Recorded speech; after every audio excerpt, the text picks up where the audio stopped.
So, yeah, I'll give this one because I'm going back there next Wednesday.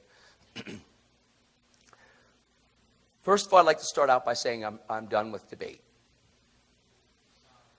I'm just so done with debating. It doesn't fix anything. It builds walls. It's not good. I'm right, you're wrong. You're right, I'm wrong. Okay, we both walk away thinking we're right and we're very wrong. Does that make sense? Okay. So there's this school that I live by. And the school, it's a high school that they tried to bring intelligent design in about, I think it's like 5 years ago. They tried to bring intelligent design in as one of the curriculums. And all it was there was a designer that designed everything. Like they were trying to bring God into the schools. And they fought it and they knocked it out. Okay? And there was this big protest and picketers and all that stuff. It was a big deal. It was on CNN News. And that high school happens to be about 6 miles from my house.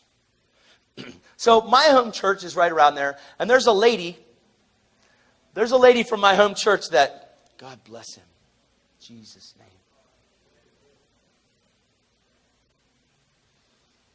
Jesus.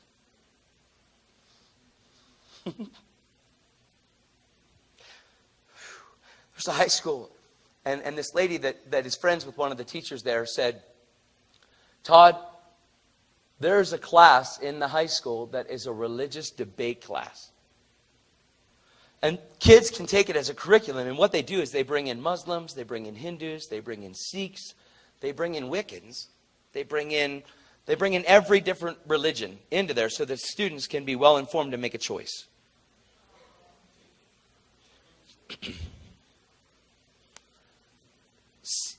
See, there's really no match. It's game over.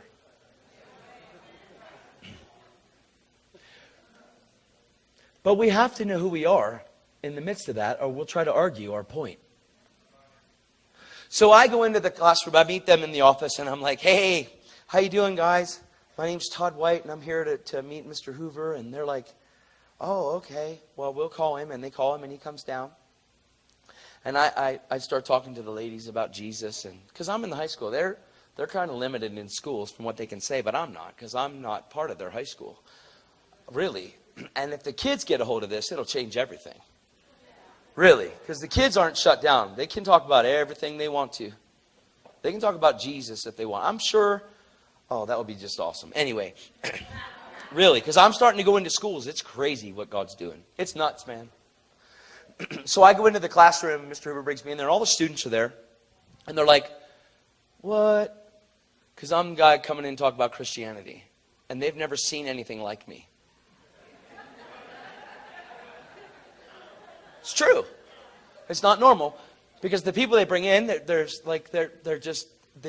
they had 2 Mormon elders there the 2 days before I came, and they drilled these guys 2 classes 2 days in a row. And they love to debate and argue and argue their point. So I'm just not going to argue. And Mr. Hoover goes, this is Todd White. He travels and he is a Christian, and he's here to explain and debate with you about Christianity. So the kids are like, oh, they're ready to let me have it, man. Seriously. I've got 40-some kids in there that are ready to... So he goes, okay, I'm going to open it up for debate. Now, Todd, what you'll do is you'll call on hands, and they'll ask you questions. And I'm like, all right. So he's like, I hear this ding, ding in my heart. Like, right? Seriously. It's so weird, but that's honestly how I'm thinking. And I'm not being mean, and I'm not being arrogant. See, what you're hearing out of me isn't arrogance. I'm confident. Really, I've got Godfidence. So the students raised their hand. He said, you can call on anyone you want. So I see a girl over there. I can picture it. I just see it. And I said, hey, you. And she goes to speak. And I said, can I ask you a question before you ask me one? She goes, okay. And I said, isn't it true that you want to go to college to be a pediatric nurse, and you're graduating in 1 year, and you've already got accepted into a college? You've already got this ride that you're going to get? And she just looked at me. See, this is way better than debating with people. But your motive has to be pure, or you'll have to prove a point. See, my motive is not to do anything but to let them taste and see that the Lord is good. My motive is not to try to strong-arm them into praying my prayer. I'm all about populating heaven. But this is not, I got 5 souls, how many did you get game? Our motive has to shift. I understand evangelism. And people say, Todd White, the evangelist. I get it, I understand. But I've walked in all of them. Because God says I can. Are you with me? Do you know the word evangelism? Do the work of an evangelist. Do you know what that means? Preach the gospel. That's it. Are you not supposed to preach to all creation? Okay. All of us are. Okay. So she's like, what? She goes, who are you? I said, my name's Todd White. I'm here to talk to you about Christianity. I'm here to represent Jesus. And she's like, this is crazy. I said, you also have asthma. And I said, and right now I'm going to pray for you, and God is going to set your lungs on fire. I'm not being mean, and this is real. She goes, oh my goodness. She goes, what's going on? And Mr. Hoover's like, really, I promise. It's honest, man. And all the students' hands go down right then. All of them. See, there's a place that we can walk that you're so confident in God that it terrifies people.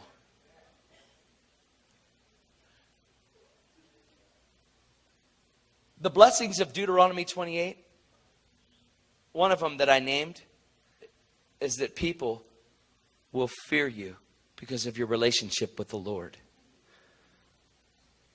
What if you knew who you were and you didn't have to debate with people anymore? And you just dared to love people. And it was so much that they couldn't get out of this. So I looked at the other side and I said, sir, I said, you play baseball, you play football. I said, but you damaged your right shoulder and you can't throw anymore. He goes, no, I didn't. I said, yes, you did. I wasn't being mean, but he was trying to lie to me. And in the place that I was at right there with these students, it wasn't happening. And I wasn't being mean. I said, come here, young man. There was a reason for that. He just happened to be the class clown that everybody looked up to. And he was a bold one. And he tried to lie to me. And I said, please come here. He goes, what are you going to do? I said, I'm representing Jesus Christ, man. I'm just going to pray for you. He goes, well, what do you mean? I said, come here. So I put my hand on his shoulder, prayed. He goes, what the? And he starts to like almost cuss. And the teacher's like, it's just awesome. So one thing happened after another, and I have 55 minutes with these students. And I put a seat in the front, and I sat it here. And I called it the hot seat. And I said, what I'm going to do is I'm just going to call on you. And when I call on you, God's going to tell me what's going on with you, and I want you to come up here and sit in this seat. So I would call on them, and they would be so freaked out. I remember the first girl, she comes up, she's like, and she's shaking. I'm not being mean to her. I love her. I'm not trying to hurt her. I'm not going to hurt her. God's not going to hurt her. He loves her. She's like, and her friend is like, oh, are you okay? She's like, I don't know. I'm not being mean. This is real. It's so real. I wouldn't lie to you. I don't have to exaggerate. God's good. He really is. Dude, you can't exaggerate God's goodness. That's legal. Because it's beyond what you can ask or think. But you don't have to exaggerate a testimony. Just tell the truth. It'll change lives. So I sat her down, prayed for her. She gets healed. She's in tears. She's crying. She gets up and she walks, and there's a guy that's sitting behind the teacher that comes and walks, and he's leaving. I said, sir, before you go, you have a real problem with your back. It's giving you trouble. It's on the right side. He's like, yes. I said, can you please sit down for me? He says, okay. So he sits down, and I pray for him, and God heals him. And I said, sir, you also have kidney stones, and they're really bad, and I need to pray for your kidney stones right now because God's going to remove them. All the kids are freaked out right now. This is awesome. It's really fun. Do you understand that when you live this way, if God is for you, who cares who's against you?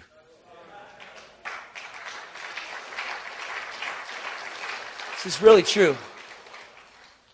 So the man stands up and I said, you know, I really see government upon you. And I started talking to him about that, and he goes, well, that's great, and that does sound very good, but I'm the vice principal of this high school. He came in to see the debate on Christianity because he's a Christian. And he was healed when he walked out of there. And all the students were in a reverence place that was crazy.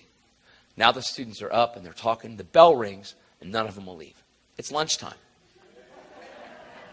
At lunchtime and you're in school, you're out. It's time to go. It's legal. You're out. You're gone. These students won't leave. And Mr. Hoover goes, guys, you've got to leave. There's another class coming in.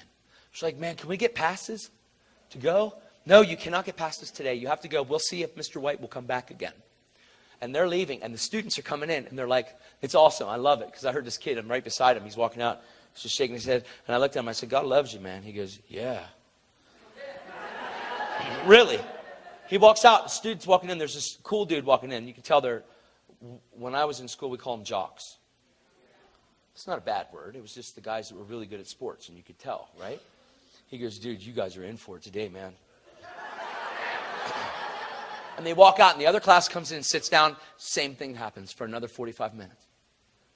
Then we have a problem. Now, students are coming back from lunch, bringing kids from lunch, getting passes to come into the room. And the room is filling with all these different students. Come and see a man that told me everything about me.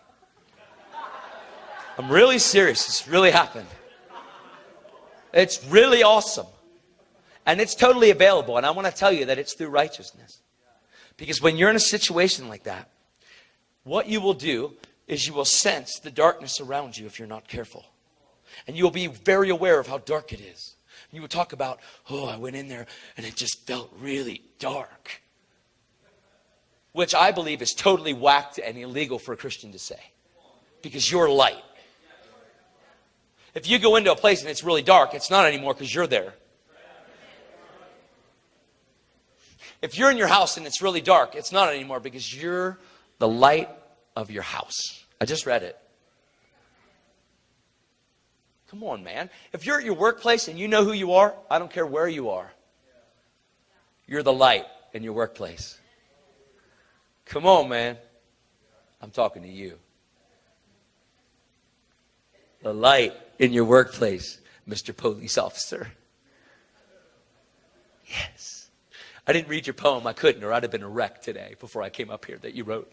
I couldn't do it. When I leave, I will, and I'll just cry. I know it because it's awesome. I know. He gave me a poem he wrote, and I'm sure it's going to wreck me. It's on forgiveness. It's powerful. I read the first 2 lines, and I went, no more. I just know.